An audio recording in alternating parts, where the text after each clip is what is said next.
Le fort de Bar, c'est 14 467 mètres carrés de superficie, dont 3 600 mètres carrés dédiés aux expositions. On y va ? Un voyage dans le temps, waouh, quelle histoire.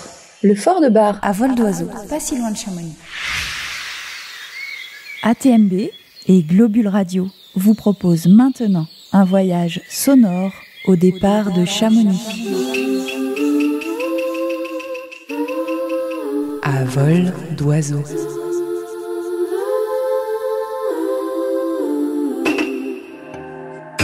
La saison 2 de la chronique Tapis volant pour étancher votre soif de mouvement au pays du Mont Blanc. En famille, nous avons fait un road trip en van en Italie cet été. Au retour, fatigués de la chaleur estivale, nous décidons de nous arrêter au bourg de Bar pour dormir à seulement 1h30 du tunnel du Mont Blanc et donc de notre lit douillet. Et quelle surprise!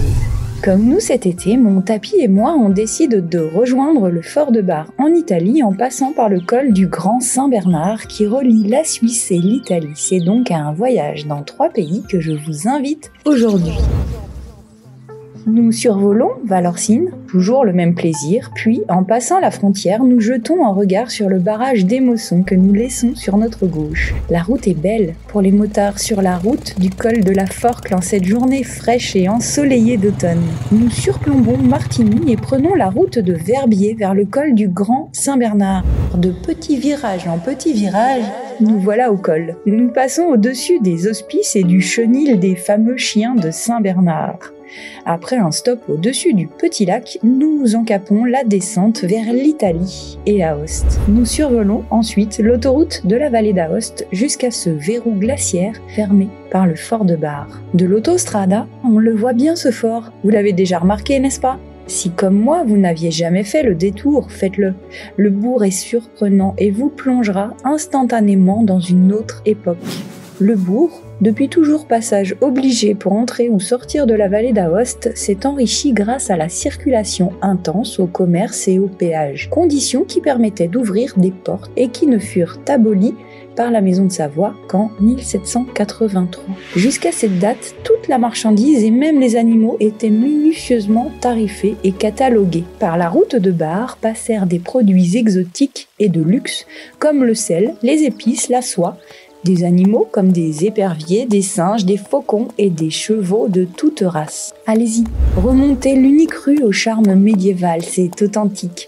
Et vous découvrirez de nombreuses maisons du 15e et 16e siècle. Il y en a 25 à peu près, répertoriées par les historiens de l'art pour leurs caractéristiques telles que les fenêtres à croisillons, les fresques murales, les fenêtres jumelées et les virets, c'est-à-dire d'audacieux escaliers en colimaçon. La maison Chaland, par exemple, date de la fin du XVe siècle. Elle est située sur la place centrale du bourg, en face d'une belle fontaine en pierre. Elle déploie ses fenêtres en pierre et de belles fresques qui ont été dégagées et restaurées il y a quelques années. Ainsi, en parcourant la seule route du bourg, il nous est permis de respirer une authentique atmosphère d'autrefois. Les toits d'ardoise, caractéristiques de la vallée d'Aoste, nous renvoient tout le soleil emmagasiné. Le fort de Bar est une forteresse construite au XIXe siècle par les souverains de Savoie sur un promontoire rocheux dominant le bourg de Bar à l'entrée de la vallée d'Aoste.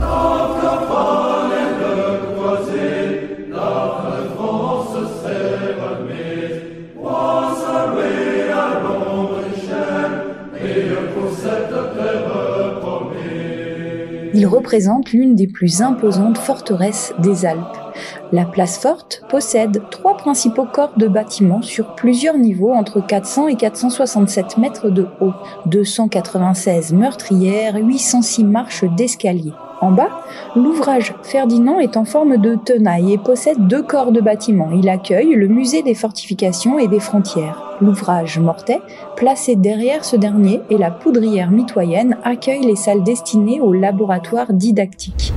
À peu près à la moitié du rocher s'érige l'ouvrage Victor, où se trouvent les Alpes des enfants, un parcours entièrement consacré aux plus jeunes. Au sommet, le plus imposant des 3 ouvrages comporte une enceinte sur laquelle s'appuient tous les corps de bâtiments et qui renferme l'ouvrage de Golas, sa cour, pouvant défendre le côté sud, et l'ouvrage Charles Albert et sa grande cour de la place d'Armes, entourée de grandes arcades. Le premier étage de l'ouvrage Charles Albert est consacré au fameux musée des Alpes. Les premiers habitats humains dans les gorges de Bar datent du 2e millénaire avant Jésus-Christ. À ce propos, soulignons l'importance des pierres à glissade des femmes, singulier lustrage des pierres formé au cours des siècles à cause de la curieuse pratique féminine liée à la fécondité consistant à glisser, assise, le long des pierres en pente. Le passage étroit entre la Dora Baltée et le précipice rocheux constitue depuis toujours un parcours obligé pour entrer en vallée d'Aoste. Le tracé de la route, taillé en grande partie dans la roche, remonte à l'époque romaine. Vu la position stratégique pour le contrôle des passages, le rocher de Bar dut être fortifié depuis au moins l'époque pré-romaine. Conquis en 1242 par Amédée IV de Savoie, le château et le territoire passa sous la domination directe des Savoie.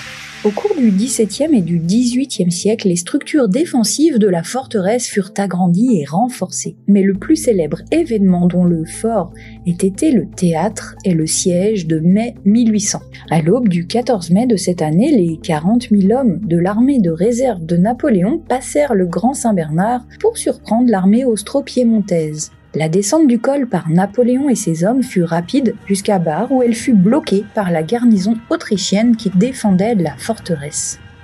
Au cours de la nuit du 21 mai, une attaque fit capituler le bourg. Le commandant du fort ne se donna pas pour vaincu. Le plan du général Marmont, qui voulait faire transporter pendant la nuit les canons jusqu'au sommet du rocher, ne réussit pas.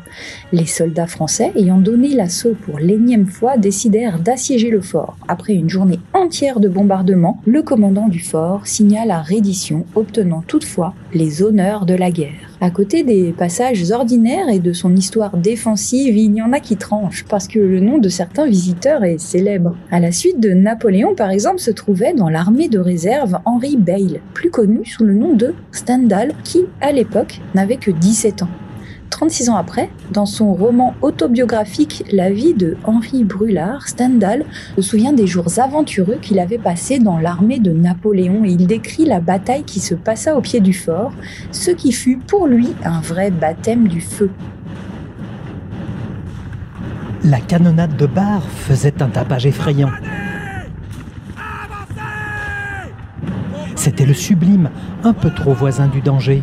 L'âme, au lieu de jouir purement, était encore un peu occupée à se tenir.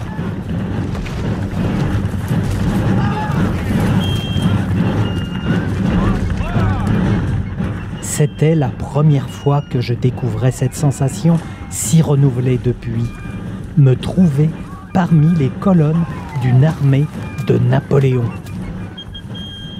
Le passage par le fort de Bar, le plus fameux, est sans aucun doute celui de Napoléon, car décisif pour le destin du fort. Exaspéré par cette résistance à laquelle il ne s'attendait pas, Napoléon fit raser au sol le vilain castel de Bar. Ce fut Charles Félix, craignant une nouvelle agression des troupes françaises, qui décida de refaire construire la forteresse en 1827 et confia le projet de reconstruction à l'ingénieur militaire Francesco Antonio Olivero. Les travaux durèrent de 1830 à 1838. La nouvelle forteresse était constituée des 3 corps de bâtiments que l'on a visités tout à l'heure. Ce système de structure autonome, doté de casemates d'artillerie, permettait la défense réciproque en cas d'attaque ennemie. Dans son ensemble, la forteresse comptait 283 salles et pouvait accueillir 416 hommes. Les magasins pouvaient contenir des munitions et des provisions pour 3 mois. À la fin du 19e siècle, le fort était en plein déclin. Il ne prit jamais part aux affrontements importants de l'époque. Il servit de prison et par la suite de dépôt d'armes. Après que le domaine militaire l'a déséquipé et désarmé, puis radié définitivement du service en 1975, le fort a été racheté par la région autonome Vallée d'Aoste en 1990. L'ensemble du fort et du bourg de Bar est devenu un nouveau pôle culturel des Alpes occidentales à découvrir absolument. Si vous n'avez pas de tapis volant, prenez la RN 205 puis le tunnel du Mont Blanc direction Vallée d'Aoste. À vol d'oiseau. La saison 2 de la chronique Tapis volant pour étancher votre soif de mouvement au pays du Mont Blanc. À très vite pour un nouveau voyage avec ATMB et Globule Radio.